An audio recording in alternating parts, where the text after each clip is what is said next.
Welcome to Magic Arcanum. I'm Ryan Gomez. Behind the scenes is Nicole Burdick, and we're so glad you're here because it's story time. It has been a crazy couple of weeks for Magic products. We just got Commander Legends Battle for Baldur's Gate, and now we're being dealt cards from Double Masters 2022. With so much happening so fast, you probably didn't get to savor all of the delicious flavor bites in Double Masters, which is why today I'm calling out my top flavor finds. But first, let me thank Into the AM for sponsoring this video. If you've got a favorite Magic card, or plane, or commander deck, you can totally find a shirt that goes with it. And they don't just come with these great designs on them. Oh no, they're also super comfortable, made of premium materials, and have that tailored fit that will turn you from a goblin into an elf. Yeah, I think they're pretty snazzy dressers. Anyway, use promo code MAGICARCANUM to save 10% site-wide, or just start your visit using the link down below. Either way, you'll be supporting the show, which Nicole and I really appreciate, and you'll be taking one step closer to having a wardrobe as magical as your card collection. Alright, now let's talk about my top flavor finds in Double Masters 2022. I'll start with Mentor of the Meek, which brings this human soldier from a sleepy hamlet on Innistrad all the way over to the busy metropolis of Ravnica. Mentor now depicts a Boros trainer, teaching perhaps a Boros recruit how to bravely face the city's sewer crocodiles. Interestingly, the only card we've seen named Sewer Crocodile came from Streets of New Capenna, but Ravnica does have similar crocodilian creatures within its own waterways. And sure enough, that crocodile would die to the goblin, especially after he's been mentored, which was the Boros mechanic in Guilds of Ravnica.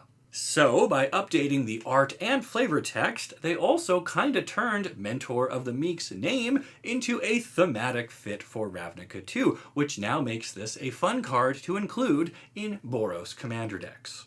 Seeker of the Way was first printed in Khans of Tarkir, where he was a pretty generic wandering monk with flavor text that talked about him finding his destiny. The new version gives this member of the Jeskai Way a more specific objective: seek out the truth, relative to the rewritten history Ojutai is now peddling. The Tarkir story is a complex one, but basically, a planeswalker named Sarkhan used time travel to rewrite history for the plane. This gave rise to the rule of the Dragon Lords, including Ojutai, who tried to erase all knowledge of the time when the humans held all of the power. And so now there are pockets of humans trying to learn what was lost so that they might overthrow the dragons and reclaim the plane for themselves once again. It's been a while since we've heard or seen anything about Tarkir, so even a little update to the flavor text on a reprinted card can go a long way to reminding us what's still happening off camera, so to speak. Force of Negation got new art and flavor text that connects it to one of Magic's newer planes, and that's Arcavios, home to the School of Strixhaven. Here, Prismari students often study and perform dances and other musical routines, either with the goal of technical perfection or emotional expression. In either case, it is important for the performer to not be thrown off by criticism, exactly as it says in Force of Negation's new flavor text.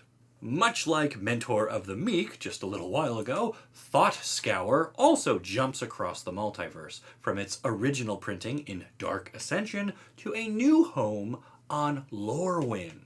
Here, the Fae are known to be a nuisance, often stealing dreams from people as they sleep, the most famous example being Thought Seize, which is a bit more powerful than Thought Scour, but it's kinda neat that these two events now exist on the same plane.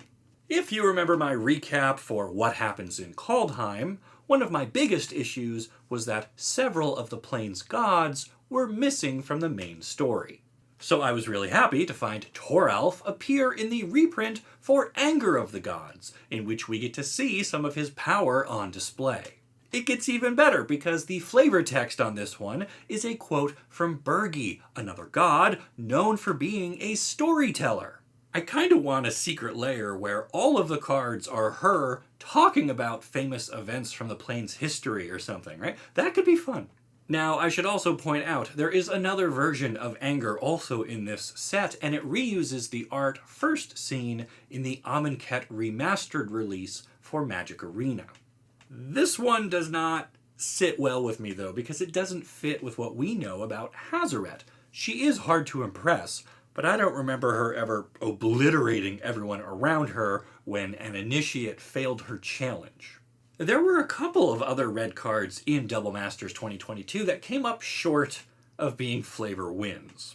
Lightning Bolt is one of the most iconic red spells of all time, so I was really surprised to see it with new flavor text attributed to one of the game's most famous blue wizards. Even more amusing is his use of the word shocking, which calls to mind a different red burn spell, Lightning Bolt's little brother, Shock. I am not sure what they were going for with this one. The whole thing just really detracts from what an awesome card Bolt is supposed to be, so I think I'll be using other printings in my decks going forward. There's one more flavor failure I want to address here real quick, and that's the new version of Young Pyromancer.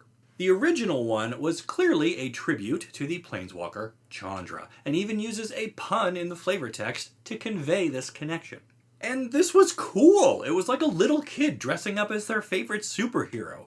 And then we saw what I thought was the start of a cycle with another creature that mimicked a well-known planeswalker. The name on that one was maybe a bit too on point, but I still like the card. Anyway, the new Pyromancer loses a lot of that charm, and seems to have set the card on Kaladesh, which hurts it even more. You see, Pyromancers are supposed to be pretty rare there, which made Chandra such a threat to the consulate, and fueled a lot of her early character development. I guess we can interpret this to mean that it is now safer for these types of magic users to be their true selves on that plane, thanks perhaps to the successful rebellion in Aether Revolt, but I still liked it better as a playful nod to the game's living torch of defiance. Okay, that's enough old man yelling at clouds. Now let's get back to the good stuff. Rampant Growth mentions Lord Windgrace and his dedication to restoring a place called Urborg to its former glory. This is a deep cut in terms of magic lore, because Lord Windgrace is a very old planeswalker from the game's earliest days.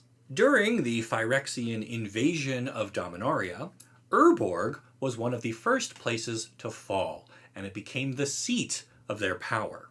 Eventually, those Phyrexians were defeated, though, and Lord Windgrace set to work, turning the toxic swampland back into the lush jungle it once was. Which actually leads us right into another card I want to look at, and that's Muldrotha, the Gravetide.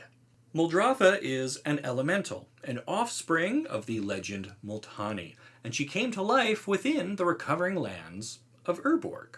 Her updated flavor text refers to her encounter with Yargle, a frog spirit, also native to Urborg, who challenged the Weatherlight during the Dominaria story. Fortunately for our heroes, Muldrotha stepped in and dealt with Yargle, so they could continue onward and face Belzenlock. But that is a story for another time. The final card I want to call out today is Vedalken Orrery, which has new art and flavor text featuring the deceased planeswalker Dovan Baan. Dovan was a Vedalken, a humanoid creature type in Magic known for having blue skin. They appear on several planes across the multiverse.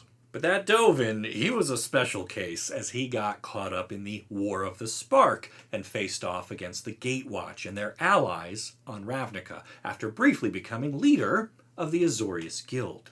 I am on record as saying the War of the Spark books were not very good, but they do establish Dovan's character as being extremely cocky and arrogant, which makes this flavor text a perfect addition to this card. My observations of the multiverse are too valuable not to preserve for posterity. I can imagine Tamio hearing that and just rolling her eyes for days. So that's it. Those are my flavor finds in Double Masters 2022. But I'm sure I missed a bunch. So let me know your favorites down in the comments. While you're there, check out that link for Into the AM and grab yourself something to complement your favorite card. Or just something out of this world like I've got. Then make sure you'll like this video and subscribe to the channel so you don't miss the great stories you'll only find here on Magic Arcanum. We'll see ya!